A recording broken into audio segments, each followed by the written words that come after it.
We're learning new details about the terms of former President Trump's surrender after a Manhattan grand jury's indictment, making him the first former U.S. president to face criminal charges. Good morning, everyone. This is Outnumbered. I'm Emily Campagno, here with my co-host, Kayleigh McEnany, and also joining us today, Martha McCallum, anchor of This Story, Kennedy, host of Kennedy on Fox Business, and Bill Hemmer, co-anchor of America's Newsroom. Also joining us with analysis on this breaking news, Fox News senior political analyst Brit Hume. Now, a law enforcement source tells Fox News former President Trump is expected to be arraigned on Tuesday at 2:15 Eastern Time. We're told the DA initially wanted him to surrender today, but that timeline changed due to arrangements that needed to be made by Secret Service. We're also learning Trump will not be handcuffed. The charges are related to hush money payments leading up to the 2016 campaign. They remain under seal and are not yet public. Republicans are calling the indictment political persecution and un-American. Democrats say no one is above the law. Fox News' Peter Doocy asked President Biden what he thought of the indictment this morning. Watch. Mr. President, do you think that the charges against Trump are politically motivated? No comment. Let's bring in Brit. Hi, Brit. What do you have for us today? Well, it's going to be quite a scene next week in New York, I guess. And it looks to me, from the way it's being set up, as if they're trying to keep temperatures down by not having a perp walk and not having him in handcuffs and the rest of it. So one hopes it'll go off without a hitch, since it apparently has to go off. Right. It's hard, I think, for some to stomach, the concept of that bringing the temperature down when the temperature has been inflamed from this to begin with. Kayleigh, the FEC, the DOJ, the prior New York City DA, and even DA Alvin Bragg himself declined to prosecute. What's changed now? Yeah, the New York Times, they said, just direct quote here, New York Times review and interviews with election law experts strongly suggest that New York state prosecutors have never before filed an election law case involving a federal campaign. So think about that. Totally unprecedented. You're right, declined to prosecute this on several other occasions. And the Democrat response to this is something to behold. While Republicans remained largely unified, DeSantis put out a tweet defending the former president, maybe the only moment of Republican unity over the next year, but it certainly happened last night. Democrats, however, have also been unified in their response, and it has been a celebratory response. That's how I'll characterize it. Look at Nancy Pelosi. No one is above the law. Everyone has the right to a trial to prove innocence. A trial to prove innocence in a American justice system that is innocent until proven guilty. Jared Moskowitz, Barbara Lee, all of them celebratory, with only one measured Democrat, Mark Levin, saying Donald Trump deserves every protection provided by the Constitution.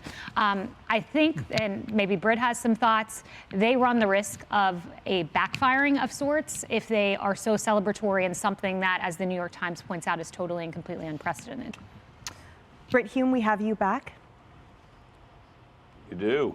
Great. Welcome. Yeah, a couple of thoughts about that. One is that this reaction by a number of Democrats, which, as you suggest, is almost celebratory, defending this prosecution, which many think is based on a weak case, when that, of course, is based on what we know. We don't know everything because we haven't seen the indictment, but it tells you the extent of the loathing of the Democratic Party of Donald Trump. They don't just oppose him. They don't just resist him. They absolutely flat out hate him. And anything that seems to damage him, embarrass him, hurt him in any way is fine with them. Never mind whether it's really legitimate or not. But that is the atmosphere. And that is something that Republicans looking at this upcoming presidential campaign need to keep in mind. It is true that Donald Trump motivates in his favor a very large slice of the Republican Party, the Republican voting base. But he powerfully motivates virtually all the Democrats. People say to me all the time, well, there's no way Joe Biden got 81 million votes in 2020. I kind of agree with that. I think Donald Trump got those votes against him, and that's what accounted for Biden's wide lead at the end. Republicans need to keep that in mind.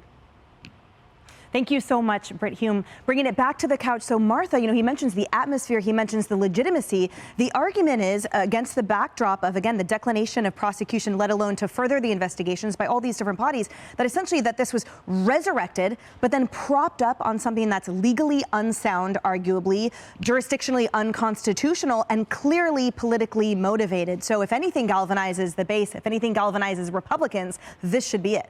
Yeah, it's interesting to sort of roll back for a second and think about what the process is here.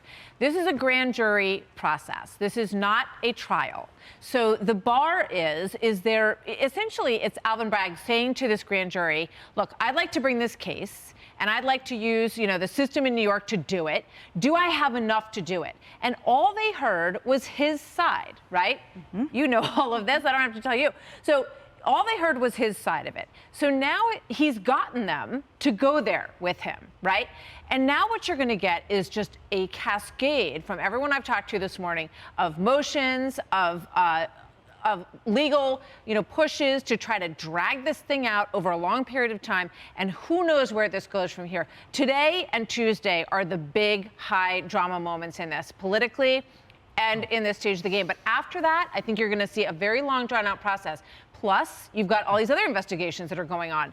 You've got this January 6th, you've got classified documents, you've got the Georgia case. And when does all this play out? Over a long period of time at the decision of judges who are involved in all of it about when everything happens during debates, town halls, all of the process of this political plan that plays out over the course of 2024. So buckle your seatbelts, folks, because this, and so how do you play this if you're one of the other Republican candidates who wants to be the nominee? How much can people stomach over time? We've already learned that where Donald Trump is concerned, people can stomach a heck of a lot.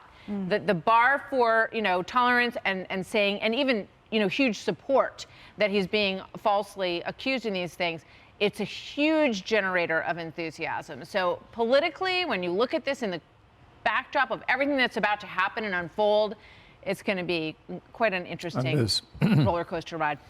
Right. I find it fascinating as well. I think the Democrats, to your point about the crowing, the giddiness, the puppetry of Comey and Pelosi and the like, they're saying essentially the damage has been done, but arguably for Trump's camp, oh yes, the damage has been done, and that will result politically likely in a groundswell that they probably didn't anticipate. Yeah, we got the Bronx Zoo, a couple miles up this way, and we're going to have the Manhattan Zoo a couple miles this way on Tuesday afternoon. It's going to be a mess down there.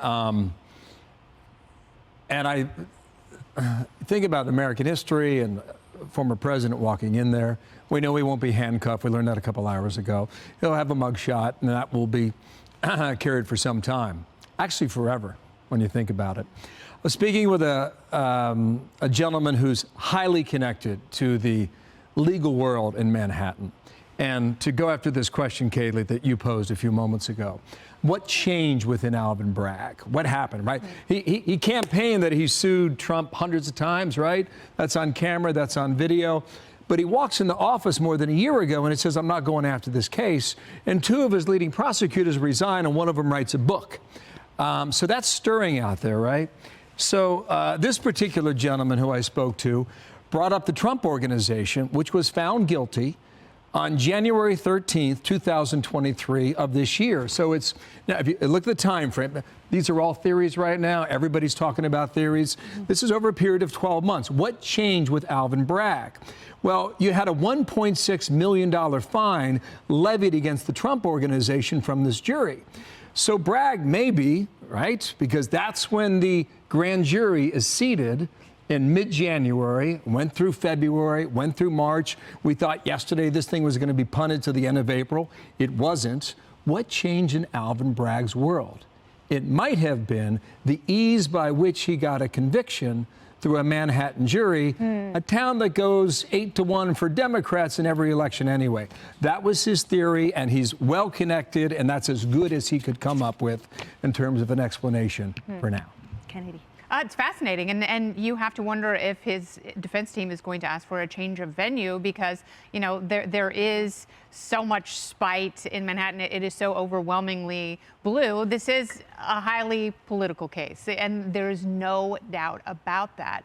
But the interesting thing is, for me, where do we go from here politically? Because I think, and you have pointed this out, this really does galvanize Republicans. So even if Trump isn't the nominee, the fact that everyone who is a potential presidential candidate is lining up behind him saying, this is wrong, this doesn't feel right. They're not personally attacking him. They have learned those lessons, and they know that they have to get everybody together. And this is actually, you know, this is a slam dunk for Republicans here in terms of the presidential election in 2024. Is the former president going to be so distracted with all of these various cases that he is not going to have time to run for president? Maybe. But then he will be the ultimate martyr, and whoever does carry the mantle will use this to walk into the White House next year. Emily, one quick last point. I do have a question about New York penal law, because the New York Times is the one who told us about this indictment.